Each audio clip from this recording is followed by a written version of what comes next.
Amén. Gloria al Señor. Aleluya. Vamos a abrir la Biblia, hermanos, en Éxodo, capítulo 17.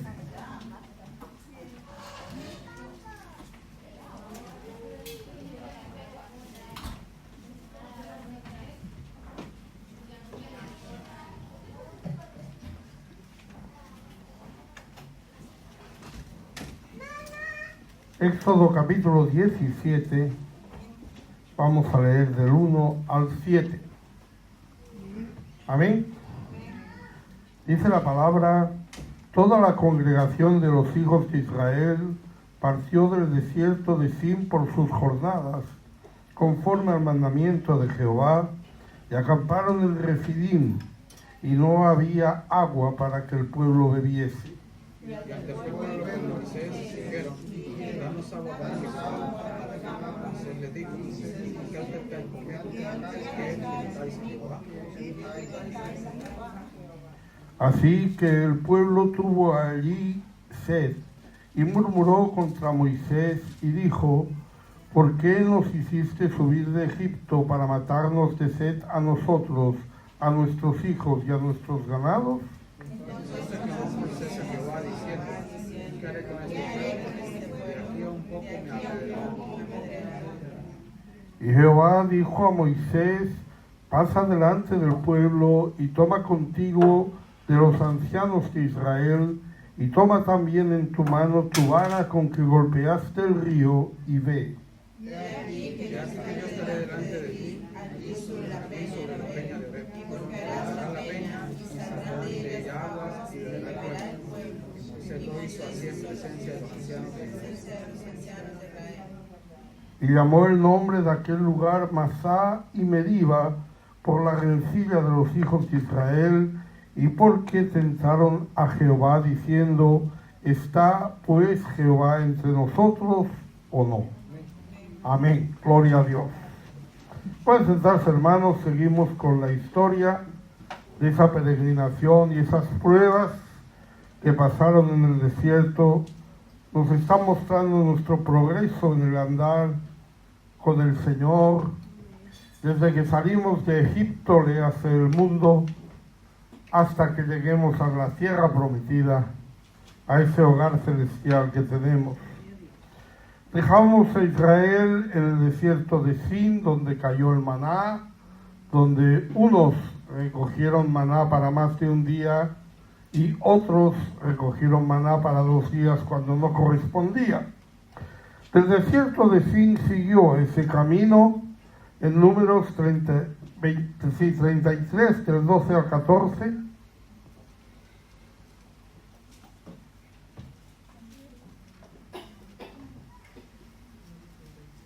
Salieron del desierto de Sin y acamparon en Dosca. Salieron de Dosca y acamparon en Aluz. Salieron de Aluz y acamparon en Refidim, donde el pueblo no tuvo aguas para beber.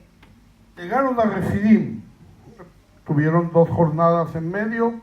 No sabemos ya el tiempo que estamos pasando desde que salieron de Egipto, ya hemos perdido esa cronología, pero sabemos que en 3 jornadas llegaron a ese Refidim. 3 jornadas no son 3 días, porque el pueblo acampaba y desacampaba según la nube se desplazaba o no. Entonces posiblemente la nube pues estaba varios días en un mismo sitio, y cuando se desplazaba es que el pueblo de Israel se desplazaba. En este lugar se le cambió el nombre. Lo que pasó aquí fue bastante grave y sí, es una de las partes importantes en nuestra vida, como verán, pero se cambió ese nombre. La palabra Refidim es un plural y significa apoyo, significa algo que apoya o que respalda. Y eso es cambiado por el nombre de Masa, que significa prueba. De hecho, es la palabra que se usa cuando decimos que tentaron a Jehová. Y la palabra Meriba, que significa rencilla.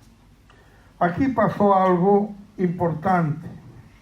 Y ese algo fue esa murmuración del pueblo por causa de la sed. Esa fue la sexta prueba que estamos viendo. El pueblo murmura de Dios, murmura de Moisés por causa de esa fe. En Éxodo 17:3. Así que el pueblo tuvo allí sed y murmuró contra Moisés y dijo: ¿por qué nos hiciste subir de Egipto para matarnos de sed a nosotros, a nuestros hijos y a nuestros ganados? Una vez más, esa fue la queja de Israel. Recordamos que es la misma que tuvo en Mara.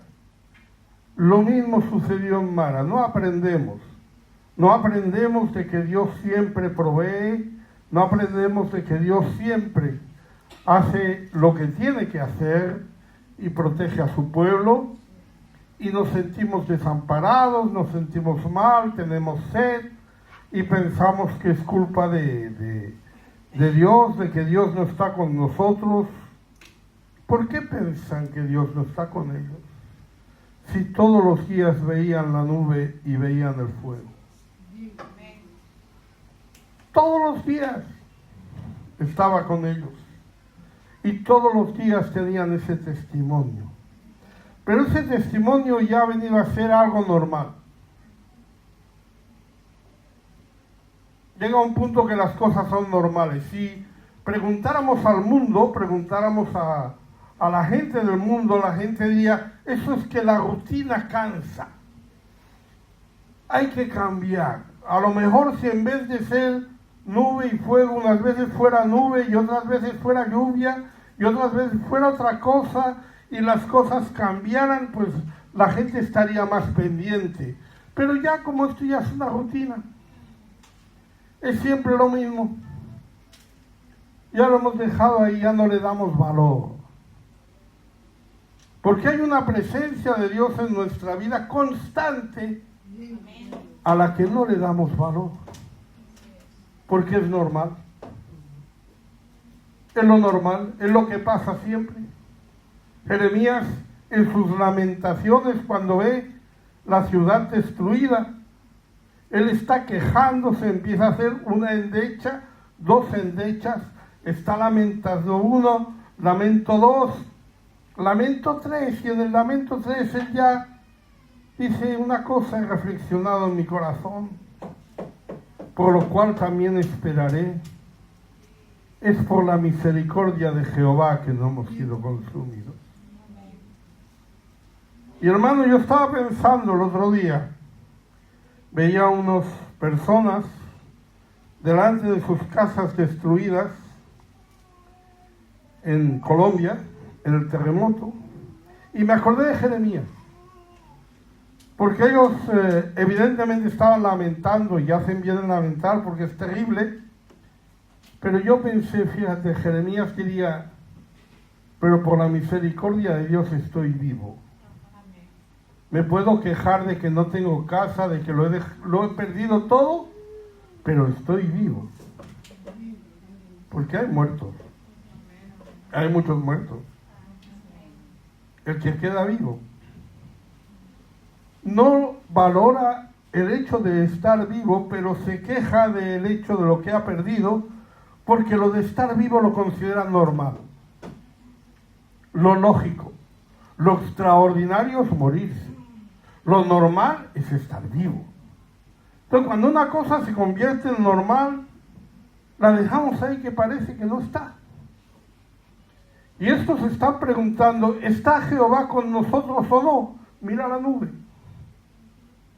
Mira la columna de fuego. Está ahí. Y está visible. Pero nos hemos acostumbrado. Entonces nos quejamos de las cosas malas y las cosas buenas las consideramos normales. Y como son normales, no las apreciamos. Por 2 veces en esta historia se menciona que esto es una tentación a Dios. Primero, porque el pueblo ya está queriendo hasta apedrear a Moisés. Ya está llegando un punto que Moisés se siente amenazado por las quejas del pueblo. En su oración en Éxodo 17:4. Entonces clamó Moisés a Jehová diciendo: haré con este pueblo? De aquí a un poco me apedrearán. Moisés se sentía amenazado por el pueblo. Sentía que cada cosa que pasaba, el pueblo murmuraba contra él. El pueblo le echaba a él la culpa. El pueblo le recriminaba lo que él hacía.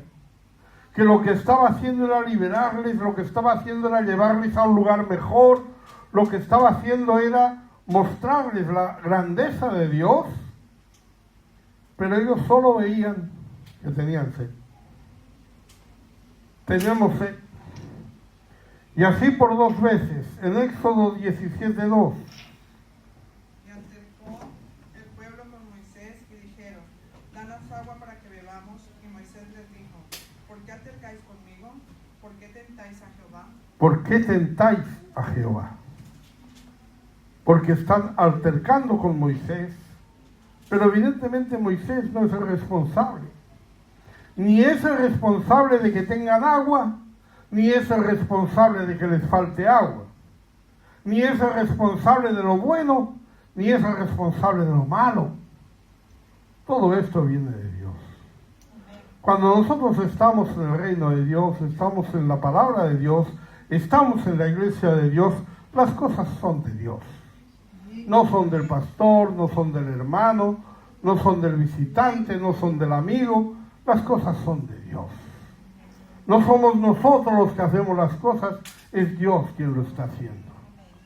Y Moisés está siendo acusado, y Moisés dice: ¿por qué tentáis a Jehová? Ya hablamos de eso en Mara, ¿verdad? Y la otra cosa es esa rencilla. Aquí tenemos nosotros la ocasión. El libro de Deuteronomio significa otra ley o repetición de la ley. Son discursos que hace Dios, que hace Moisés, en el campo de Moab, ya viendo la tierra prometida prácticamente. Son unos discursos en los que recuerda lo que ha pasado y recuerda las cosas que han sucedido. Y en ese lugar se está recordando ese hecho. En Deuteronomio 6:16.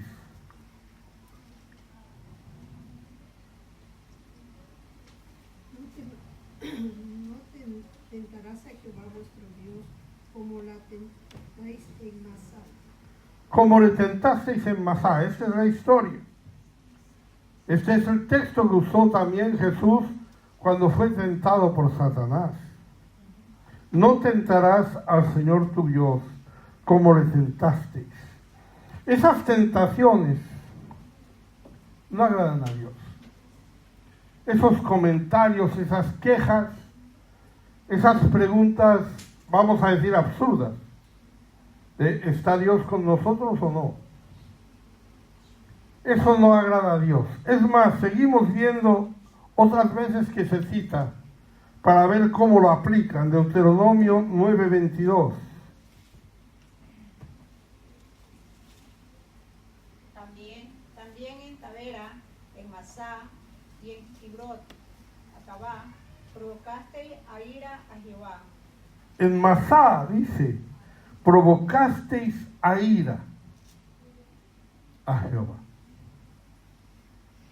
Porque, hermano, cuando nosotros no estamos apreciando las cosas de Dios como cosas de Dios, y no estamos reconociéndolas y honrándolas como cosas de Dios, estamos provocando que Dios lo quite. Imagina. Me estáis preguntando si estoy yo o no. Ahí está la nube, ahí está el fuego, pero si no os interesa, lo quito. Estáis preguntando si hay misericordia de Dios o no. Ahí estáis vivos, pero si no queréis, os mato. ¿No es cierto que esa podría ser una actitud muy humana? Si no quieren, si no les interesa, si no aprecian, Si no reconocen, entonces ¿para qué lo hacemos? Provocamos a ira cuando hacemos esas cosas. Y también cuando está repasando las rebeliones que hubieron en el desierto, Moisés repasa unas cuantas en Deuteronomio 33:8.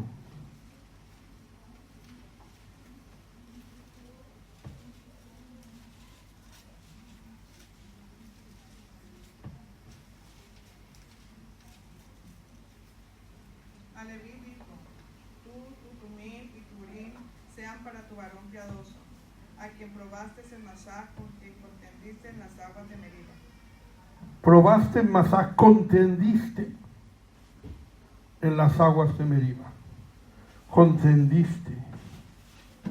Hermano, ¿qué sensación da cuando no creen a nuestra palabra? ¿Qué sensación le da cuando usted le dice a alguien algo y esa persona duda de lo que usted está diciendo? Cuando está prometiéndole algo a una persona y esa persona duda de lo que usted le está prometiendo.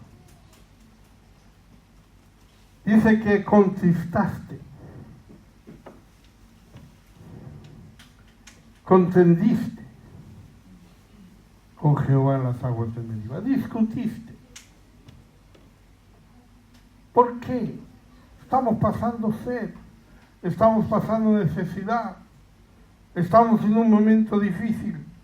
No hace ni un día ni dos que hemos salido de Egipto, ya hemos andado un buen camino con el Señor, ya hemos andado un buen tiempo con Dios, hemos visto cosas extraordinarias, todavía nos levantamos por la mañana y tenemos el maná en la puerta. Todavía salimos a la puerta de la tienda y vemos la nube y el fuego. Todavía esas cosas están ahí. Todavía Dios está ahí. Pero contendemos con Él y decimos, no quiero seguir. Estoy cansado. Tengo sed. Esto se ha convertido en una rutina.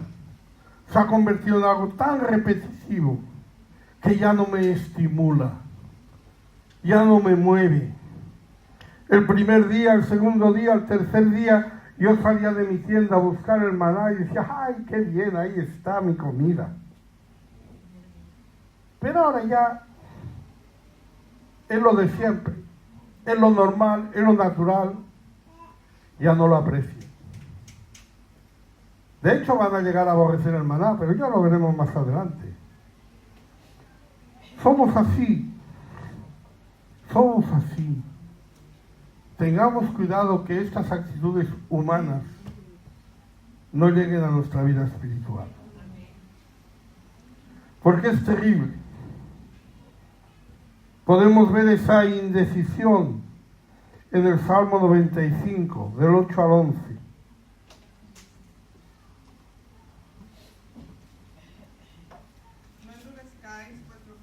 Como en Meriba, como en el día de Masá en el desierto, donde me tentaron vuestros padres, me probaron y vieron mis obras. 40 años estuve disgustado con la nación y dije, pueblo que divaga de corazón y no han conocido mis caminos. Por tanto, juré en mi furor que no entrarían en mi reposo. Este salmo, no sabemos quién lo ha escrito, este salmo que está ahí, habla de esto, dice, no endurezcáis vuestro corazón. ¿Qué es lo que endurece nuestro corazón? Muchas veces esa rutina. Cuando nos convertimos, al principio, cuando empezamos, estábamos deseando que llegara al culto. Cuando ya llevamos unos añitos, ya los cultos no voy a ir al culto, de todos modos la semana que viene tengo otro. La semana pasada ya tuve uno. Es la rutina, es el tiempo. Cuando yo me convertí, hermano, yo salía de mi trabajo y iba directamente al culto. Sí. Llegaba al amén, porque yo salía prácticamente al mismo tiempo. Cuando llegaba al culto, lo estaban despidiendo. Siempre. Pero a mí no se me ocurría irme a mi casa. Iba a la iglesia. ¿Ah? Ese era el nivel, ¿no? Ahora, cuando uno ve que va a llegar media hora tarde, ya lo voy. ¿Ya para qué? Si voy a llegar ya al amén. Pero hermano, cuando yo me convertí, yo iba todas las semanas. Entre semanas, cuando trabajaba, yo llegaba para el amén. Pero llegaba a orar, para despedir el culto, a saludar a mis hermanos, y después me iba a mi casa. Eso fue al principio, hermano. Luego se convierte en una rutina, se convierte en algo tan estable. Algunos dirían que lo que hay que hacer es cambiar las cosas para que no sean rutinarias. Pero es que las cosas de Dios siempre son las mismas, porque Dios no cambia. Y siempre son iguales. Y nos endurece nuestro corazón. Dice, no endurezcáis como en ese lugar. Está diciendo, pueblo que divaga de corazón y nunca han conocido mis caminos. Pueblo que divaga de corazón. Hoy soy cristiano, mañana no soy cristiano. Hoy vengo al culto porque el culto es lo más grande, es lo mejor, pero mañana no vengo al culto. Calladito. Y voy al siguiente culto como si no pasara nada. Si alguien me pregunta por qué voy al culto, no, para mí el Señor es lo primero. Para mí el Señor es lo más importante.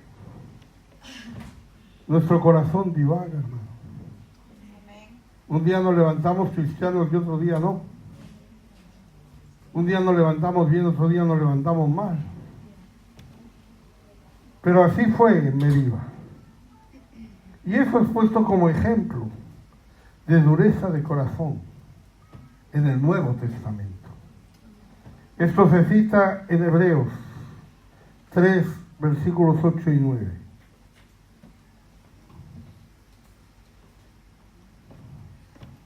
No endurezcáis vuestros corazones como en la provocación en el día de la tentación en el desierto, donde me tentaron vuestros padres, me probaron y vieron mis obras 40 años. Esta es una cita del Salmo que hemos leído. Dice, no endurezcáis como en la provocación. Ahí estaba la palabra Meriba. Y en la tentación, ahí estaba la palabra Masá. Una prueba que fue marcada en Israel de tal manera que se recordaba a menudo al pueblo. Muchas veces cuando uno lo recordaba, por ejemplo el salmista que lo recordó y que le dice que no endurezcan sus corazones como en Meriba, y dice, yo no estuve en Meriba, porque ya habían pasado unos cuantos años. Pero realmente esas actitudes, hermano, aparecen en nuestra vida. Tengamos cuidado. Nuestra vida espiritual no es como nuestra vida física. En nuestra vida física usted puede permitirse esas cosas. Las rutinas en la vida física usted las puede obviar.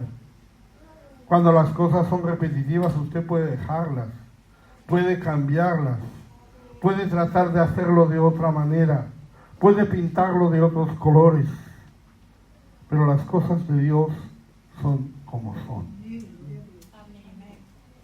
Hermano, el tabernáculo era soso. El tabernáculo era todo blanco. El tabernáculo no era ningún edificio como una catedral o algo espectacular, no. Era algo blanco. Ahí no había imágenes, ahí no había dibujos, ahí no había nada que pudiera llamar la atención. Siempre lo mismo. Usted imagina a esos sacerdotes levantándose todas las mañanas, yendo allí al lado del altar del holocausto, para ir viendo llegando un reguero de gente con corderos. y matando esos corderos. Y matándolos siempre igual, separando las mismas partes, quemando las mismas partes, yendo hasta el santuario para aplicar la sangre, siempre igual, un día y otro, 365 días al año, durante toda su vida. Ese era el oficio del levita. ¿Cómo lo ve? Ese trabajo que a lo mejor uno tiene, que dice, es que ya estoy harto de este trabajo porque es siempre lo mismo. Pues miren los levitas, hermano. Las cosas de Dios son así, hermano.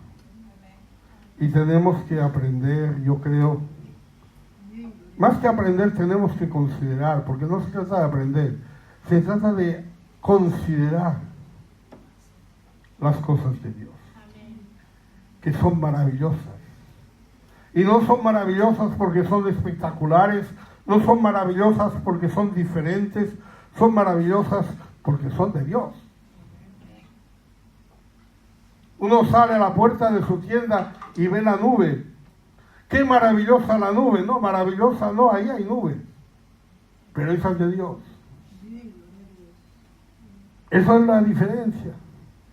Y tenemos que entenderlo y tenemos que pensarlo. Cuando nosotros decimos, esto ya es rutina, esto ya no me llena, esto ya no siento nada, esto ya no me llena como me llenaba, ya no me gusta como me gustaba. Sí, pero esto es de Dios. Esto es de Dios. Y la gente está ahí, con esa presencia de Dios, preguntándose, ¿está Dios entre nosotros o no? Y esa pregunta surge no porque han sufrido una derrota, no porque alguien les ha atacado, sino simplemente porque tienen sed. En Mara les dio agua. Ya no se acuerdan. Ya se han olvidado de eso.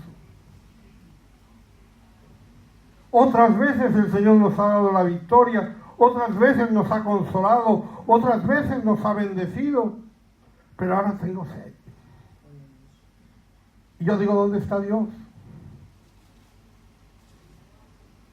Un hermano me preguntaba, había faltado a los cultos varias semanas, y un día cuando vino, me hablaba de lo que había pasado, que tampoco es que hubiera pasado un terremoto ni grandes desgracias de su vida. Y me dijo, ¿dónde estaba Dios cuando pasaba eso? Yo le dije, yo creo que Dios estaba preguntando dónde estabas tú a las 11 de la mañana. Porque siempre le echamos la culpa a Dios. O le echamos la culpa a Moisés de turno. O le echamos la culpa a la gente. Pero ahí está. El pueblo se queja. No hace otra cosa que quejarse. Se queja a Moisés. Eso se considera una tentación a Dios. Pero ¿qué hace Moisés? Éxodo 17:4. Entonces clamó Moisés a Jehová, diciendo, ¿qué haré con este pueblo?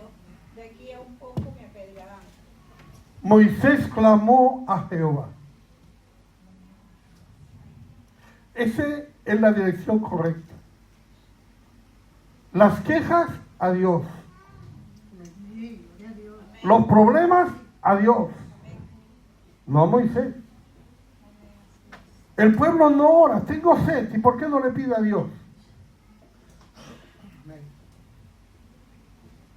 Todo esto se ha convertido en una rutina. ¿Por qué no se lo dice a Dios?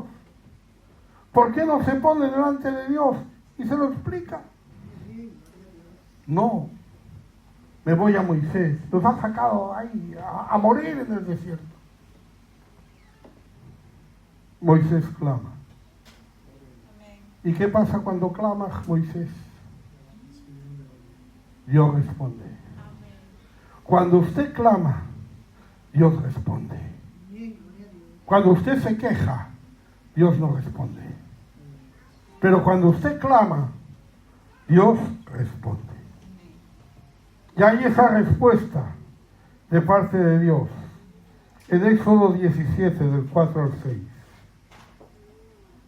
Entonces clamó Moisés a Jehová diciendo, ¿qué haré con este pueblo? De aquí a un poco me apedrearán. Y Jehová dijo a Moisés, pasa delante del pueblo y toma contigo de los ancianos de Israel, y toma también en tu mano tu vara, con que golpeaste el río, y ve. He aquí que yo estaré delante de ti, allí sobre la peña en Horeb, y golpearás la peña, y saldrán de ella aguas, y beberá el pueblo. Y Moisés lo hizo así en presencia de los ancianos de Israel. Dios da la solución. Dios da la respuesta. Moisés no podía saberlo. ¿Por qué Moisés no golpeó antes esa peña? ¿Por qué Moisés no dijo, aquí no hay agua, voy a darle unos golpecitos a la peña de Horeb para que saque agua? Porque él no lo sabía. ¿Cuándo lo supo? Cuando él clamó a Dios. El pueblo no lo supo cuando se quejó, y Moisés no lo hubiera sabido si se hubiera quejado. Pero Moisés no se quejó. Moisés clamó a Dios. La solución está en clamar a Dios. No en murmurar o en ver quién es el culpable. Aquí el culpable era Moisés, que era el que lo sacó de Egipto. Y ahí estaban tomándosela con Moisés. Pero Moisés clamó a Dios. Dios le contesta. Y en esta historia se completa algo importante. La provisión de Dios está completada.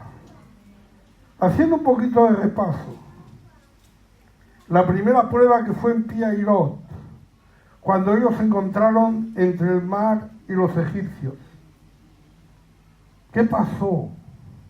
Ellos fueron librados del mundo para siempre. Ellos pudieron pasar por el medio de las aguas. Cuando los egipcios lo intentaron, murieron en esas aguas. Moisés les dije, estos ya no los volveréis a ver nunca más. Ya nos hemos salido del mundo, pero ahora llegamos a Mara. ¿Y en Mara qué pasa? En Mara hay una enfermedad en el agua. En Mara hay algo en el agua que no está bien. Tenemos agua, pero es mala. Y entonces Dios dice, yo soy Jehová tu sanador. Y entonces ahí está ese árbol sumergido en el agua. Hablamos de las primeras instrucciones que recibió el pueblo, que no sabemos cuáles fueron en Mara, pero que lo identificamos con el bautismo. Y después llegamos al desierto de Sin. Ahí aparece el maná que nos habla de la palabra de Dios, un maná que cada día debían coger, porque es una provisión diaria.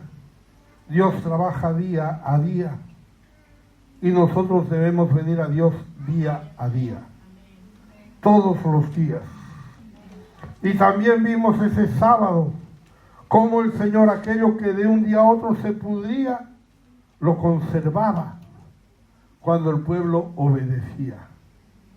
No se nos estropea nada por obedecer a Dios. Y así llegamos a Refidim, con esas aguas. Porque después del pan tan necesario, viene el agua tan necesario. Después del maná, que es la palabra. Recordemos un poquito esto, un par de textos.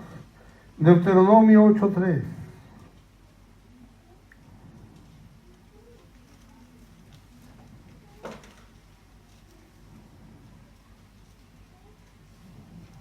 Y te afligió y te hizo tener hambre y te sustentó con maná, comida que no conocías tú ni tus padres la habían conocido, para hacerte saber que no solo de pan vivirá el hombre, mas de todo lo que sale de la boca de Jehová vivirá el hombre. Para hacerte saber que no solo de pan vivirá el hombre, sino de la palabra de Dios. El Señor se presentó como ese pan de vida en Juan 6:48.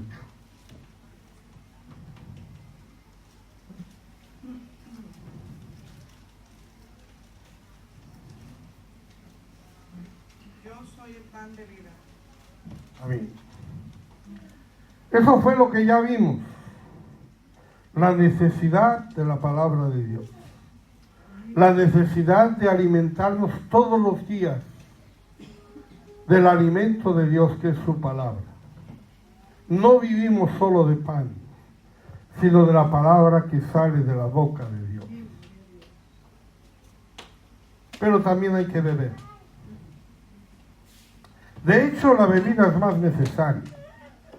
Una persona sin beber puede estar entre 3 y 5 días sin beber. Pero sin comer puede durar hasta 30 o 40 días. Siempre y cuando beba agua, eso sí. La bebida no la puede dejar. Pero si bebe, se entiende que el cuerpo humano aguanta entre 30 y 40 días. Sin embargo, la bebida tan necesaria, hermano. Luego veremos lo que significa esa bebida. Pero vamos a presentar algunos detalles, digamos, físicos. El agua es incolora. No tiene color. Es inodora. No tiene aroma. Es insípida. No tiene sabor. Qué cosa más inútil, ¿no? De hecho, bebemos poca agua por eso. Preferimos beber refrescos. Preferimos echarle un poquito de limón al agua. No, porque tan simplona. Preferimos hacer cosas porque el agua es una cosa completamente inútil, no tiene ningún aliciente, pero es imprescindible para el hombre. Incluso le digo más, hermano, el agua no alimenta. El agua no alimenta para nada su vida. Lo que la alimenta es el pan, no el agua. La bebida no alimenta. De hecho, un niño cuando nace, un bebé, cuando nace, no tiene ningún problema en beber. Puede beber leche, puede beber agua. El problema es para comer. Pero beber es lo más fácil, es lo más simple. El agua es lo más inútil, es lo más simplón, pero es necesario. Es lo más necesario. Los niños, cualquiera es capaz de beber. La Biblia lo compara con esos niños espirituales. Primera de Corintios 3:2.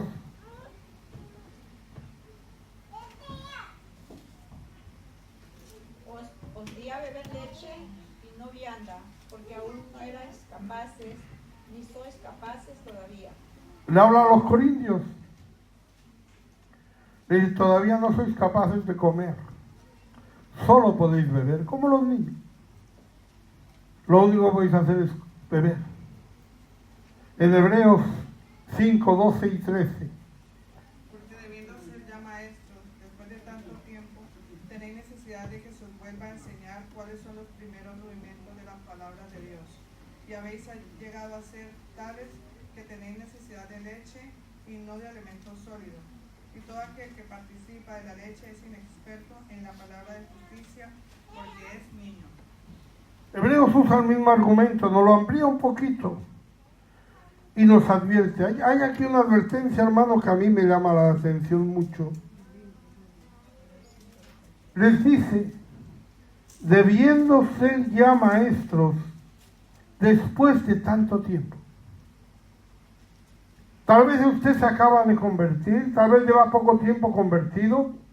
Bueno, está en el tiempo de beber leche.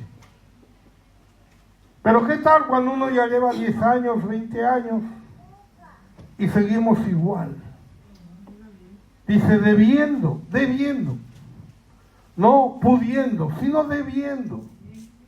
Ya debería ser un maestro, ya debería ser capaz, ya debería poder enseñar. Sin embargo, en vez de eso, tenemos que volver otra vez a los primeros rudimentos de las palabras de Dios. No nos hemos salido de Hechos 2:38. No nos hemos salido de los rudimentos. Han pasado los años y seguimos con el mismo conocimiento de la palabra que teníamos entonces. Porque no nos hemos levantado todas las mañanas a coger el maná de la palabra. Porque no nos hemos alimentado de esa palabra. Y debiendo ser ya maestros, tenemos que volver a ser así. Y tenemos necesidad de leche y no de alimentos sólidos. Y dice, y todo aquel que participa de la leche es inexperto en la palabra de justicia, porque es niño. No tenemos que ser niños espirituales. Eso no es una virtud. No tenemos que procurar ser niños espirituales. Tenemos que procurar ser maestros. Tenemos que procurar ser capaces. Tenemos que procurar conocer bien la palabra. Aún sin conocer la palabra, aún sin comer, aún cuando usted es incapaz de comerse un bocadillo, usted ya puede beber agua. El agua no es problema. La bebida no es problema. ¿De qué nos está hablando el agua? El agua nos habla del Espíritu Santo.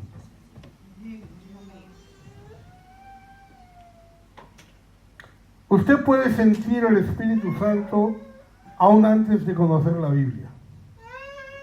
Usted puede entrar en la iglesia por primera vez sin haber leído una línea de la Biblia y usted puede sentir la presencia de Dios. Es así. Pero no se conforme con eso, porque eso es incoloro, inodoro e insípido. Eso no alimenta. Eso no le va a alimentar su vida. El Espíritu no va a alimentar su vida. Lo que alimenta su vida es la palabra. ¿El Espíritu nos gusta? Sí. ¡Oh! Que sí nos gusta. ¿A que le gusta beber? Yo entre horas bebo, pero no como. Yo entre comida y comida, a veces me bebo un traguito de agua o de café frío, que es lo que a mí me gusta, pero da igual. Pero muchas veces uno sale por la tarde, ¿qué hacemos? Tomamos refresco. Tomamos algo, sí. Cuando decimos tomamos algo, no decimos vamos a tomar un chuletón. Una bebida, algo ligero, algo allí. ¿Por qué? Porque nos gusta. Nos refresca. Nos sentimos bien. Tenemos calor, nos tomamos refresquito. ¡Ay, qué bien! Pero no alimenta. No viva a base de refrescos. No viva a base de agua. No viva a base de experimentar la presencia de Dios. No viva a base de recibir el Espíritu de Dios. Viva con la palabra, que es lo que alimenta. Si solo tenemos agua, es decir, si solo tenemos espíritu, pero no tenemos pan, que es la palabra, no vamos a crecer. Pero si solo tenemos pan, que es la palabra, y no tenemos el espíritu, esa semilla que es la palabra tampoco va a crecer. O sea que finalmente el espíritu, para que edifique, necesita la palabra. Y ahí sí, porque la palabra es como una semilla Te riega la semilla y brota el fruto. Pero si usted riega donde no hay semilla, no hay crecimiento. ¿Ah? El agua nos habla del Espíritu de Dios. No cualquier agua. Tiene que ser agua viva. ¿A qué llamamos agua viva? Al agua que no está estancada. El agua que no está quieta. El agua que está en movimiento. Dios se presenta así en el Antiguo Testamento. En Jeremías 2:13.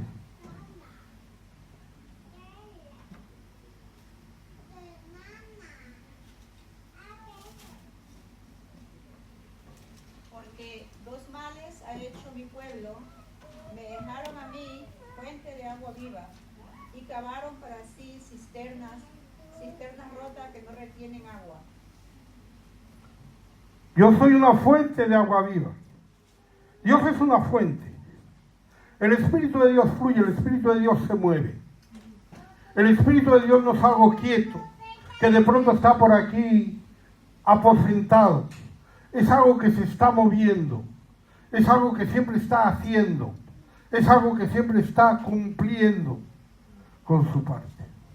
Es una fuente de agua viva. Pero el Señor le reprochaba al pueblo que dejaban esa manantial de aguas vivas y preferían ir a cisternas donde el agua está estancada, donde el agua finalmente se filtra, donde el agua finalmente se pierde. En Jeremías 17:13.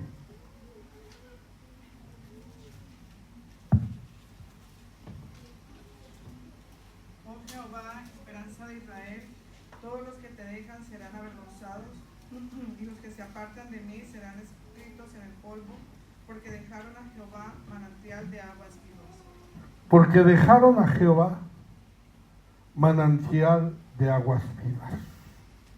Dios es el manantial del agua viva, que es el Espíritu de Dios.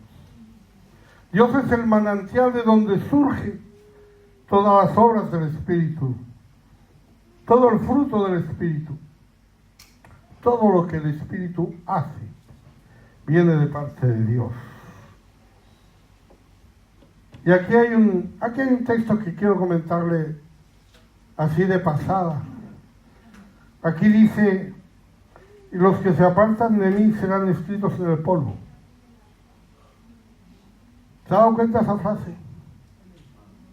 Algunos piensan que lo que Jesús estaba escribiendo en el suelo, cuando le presentaron a la mujer que había cometido adulterio y que querían apedrearla, dice la Biblia que él estaba escribiendo en el suelo. Y dice la Biblia que les dijo: el que esté limpio de culpa, que lance la primera piedra. Algunos piensan que Dios estaba escribiendo sus nombres. ¿Usted lo piensa? ¿Yo lo pienso? Da igual. Pero bueno, quien lo piensa, dice que ahí dice que los nombres serán escritos en el polvo. Y de eso pasó cuando Jesús estaba escribiendo en el suelo. Si fue así, realmente fue impresionante. ¿Usted se imagina? Que ahí uno de los que dijo: vamos a apedrear a esta mujer, viera que Jesús estaba escribiendo su nombre. Pero bueno, en todo caso, lo que nos preocupa, lo que hablamos hoy es de que el problema es que dejaron al manantial de aguas vivas. Jesús usa esta expresión 2 veces. En Juan 4:10.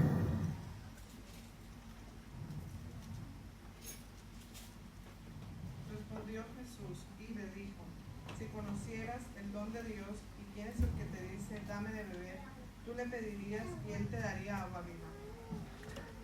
Esto fue a la mujer samaritana.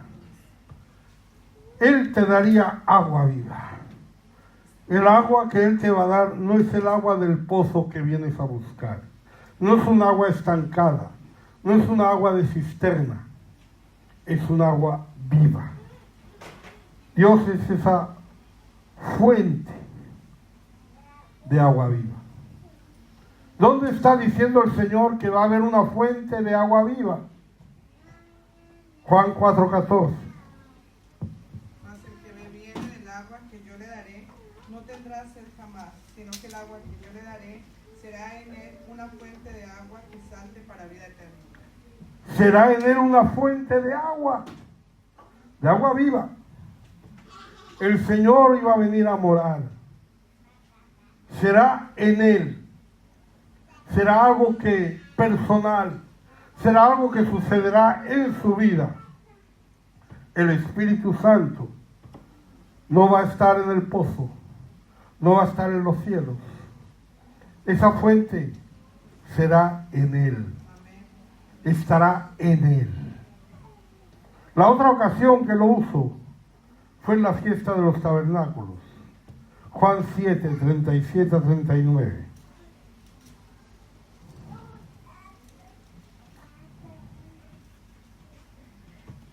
Vino una mujer samaritana. Juan 7, 37 a 39.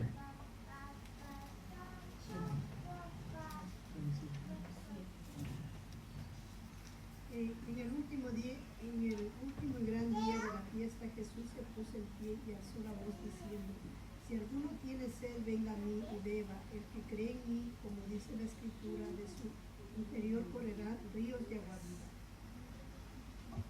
Hasta el 39. Dijo del Espíritu que habían de recibir los que creyesen en él, pues aún no habían tenido el Espíritu Santo, porque Jesús no había sido aún glorificado. Había una ceremonia en la fiesta de los tabernáculos diaria. El sacerdote iba al estanque de Siloé y cogía agua y la llevaba hasta el templo para derramarla delante del altar. Todos los días durante la fiesta de los tabernáculos hacía esto. El Señor, el último y gran día de la fiesta, dijo: hay una fuente de agua viva. No hay que ir a Siloé. No hay que ir a buscar aguas estancadas. La fuente de agua viva que está en nosotros, como le dijo a la samaritana, será en él una fuente de agua. Esa fuente produce ríos de agua viva. Esos ríos de agua viva de los que habla aquí. Y Juan nos explica en este texto, sin lugar a dudas, que de lo que está hablando el Señor es del Espíritu Santo. Dice: esto dijo del Espíritu que habían de recibir los que creyesen en él, pues aún no había venido el Espíritu Santo, porque Jesús no había sido aún glorificado. La venida del Espíritu Santo tenía que ser después de la glorificación de Jesús. Pero Jesús ya lo está anunciando. Se lo anunció a la samaritana: será en él una fuente. Se lo dijo a los judíos: serán ríos de agua viva. Esto está ya proclamado por parte del Señor.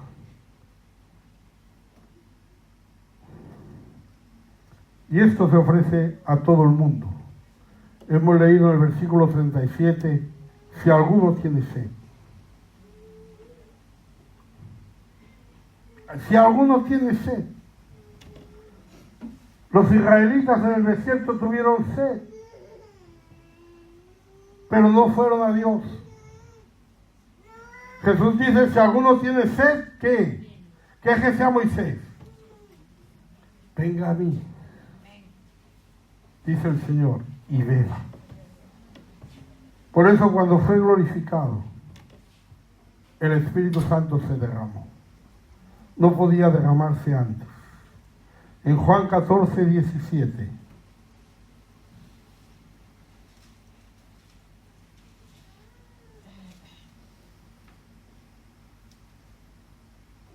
El Espíritu de verdad, al cual el mundo no puede recibir, porque no le ve ni le conoce, pero vosotros le conocéis, porque mora con vosotros y estará en vosotros. El Espíritu de verdad, ese Espíritu Santo que recibimos. El Señor les dijo a sus apóstoles, dice: vosotros le conocéis, porque mora con vosotros.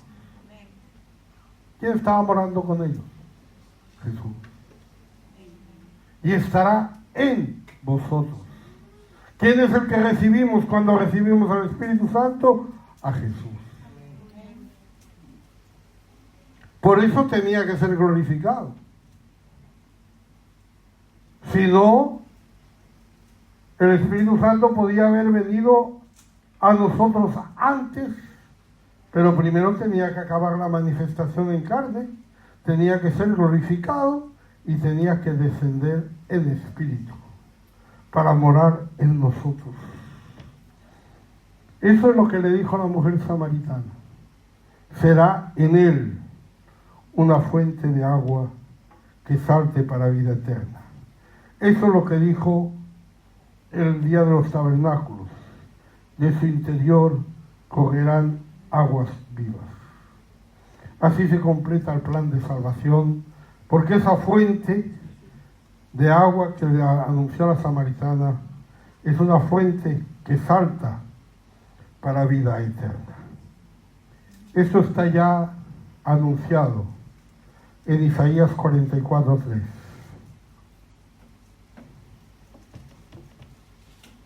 Porque yo derramaré agua sobre el sequedal y ríos sobre la tierra árida. Mi espíritu derramaré sobre tu generación y mi bendición sobre tus renuevos. Ahí está Isaías anunciándolo. Esos ríos de agua viva, esa agua viva. Derramaré aguas sobre el sequedal. El Espíritu derramaré sobre tu generación. Bueno, estamos hablando de algo que sucede en Refidim. Estamos hablando de la provisión de agua, porque el Señor le dijo a Moisés que golpeara la roca para que saliera esa agua. Vamos a seguir hablando de eso la semana que viene. Pero yo quiero que hoy se queden con este pensamiento, hermano. Aunque yo sé que nos gozamos, nos alegramos, nos refrescamos, nos animamos por el Espíritu Santo. Cuando estamos en una convención, parece que nos elevamos por encima de todo. Cuando estamos en un culto, parece que la presencia de Dios nos llene. Y eso es extraordinariamente bendecido. Pero no alimenta. Por eso cuando usted sale de esa convención, sigue siendo el mismo. Y sigue teniendo los mismos problemas. Y sigue siendo como era. No cambió nada. ¿De por qué? Simplemente nos hemos refrescado. ¿Y para qué sirve refrescarse? Tiene que servir para algo, ¿no? Cuando usted está en esa convención y está tocado, y usted está diciendo, yo me tengo que consagrar al Señor, eso tiene que servir para que se consagre.